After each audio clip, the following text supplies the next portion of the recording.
ఒక సైనికుడు చౌమిన్ తినడానికి సిద్ధంగా ఉన్నప్పుడు రెస్టారెంట్లోని ఒక వెయిటర్ సైగ చేసి అతడిని అది తినవద్దని ఆపుతుంది. ఆ సైనికుడు కూడా సైగతో "నువ్వు నన్ను ఈ చౌమిన్ తినకుండా ఎందుకు ఆపుతున్నావు?" అని అడుగుతాడు.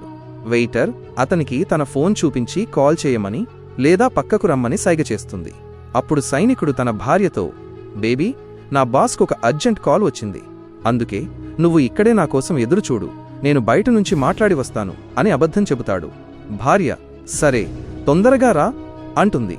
బయటకు వచ్చి ఆ వెయిటర్ దగ్గరికి వెళ్ళి "నువ్వు నన్ను ఆ చౌమిన్ తినకుండా ఎందుకు ఆపావు?" అని అడుగుతాడు. అప్పుడు అమ్మాయి "సార్, నేను చౌమిన్ తీసుకొస్తున్నప్పుడు మీ భార్య అందులో విషం కలుపుతూ చూశాను. అందుకే నేను మిమ్మల్ని ఆ చౌమిన్ తినకుండా ఆపాను" అని చెబుతుంది. అప్పుడు సైనికుడు "కానీ నా భార్య నాతో అలా ఎందుకు చేస్తుంది?" అని అడుగుతాడు. అదే సమయంలో అతని భార్య అక్కడికి వస్తుంది. కాని ఆమె తన భర్తను ఎందుకు చంపాలనుకుంటుంది అది తెలుసుకునే ముందు "ఆగునైనా, నన్ను చూసి విస్మరించకు, లేకపోతే నీకు చెడు సమయం వస్తుంది." ఒక్కసారి కామెంట్లలో హర్ హర్ మహాదేవ్ అని రాసి వీడియోకి ఒక లైక్ చేసి ఛానల్ను సబ్స్క్రైబ్ చేయి. నీ ప్రతి కోరిక నెరవేరుతుంది. నిజానికి ఆ సైనికుడికి ఈ వెయిటర్తో సంబంధం ఉంది. ఈ నిజాన్ని బయటపెట్టడానికే ఆమె ఇలాంటి నాటకం ఆడింది.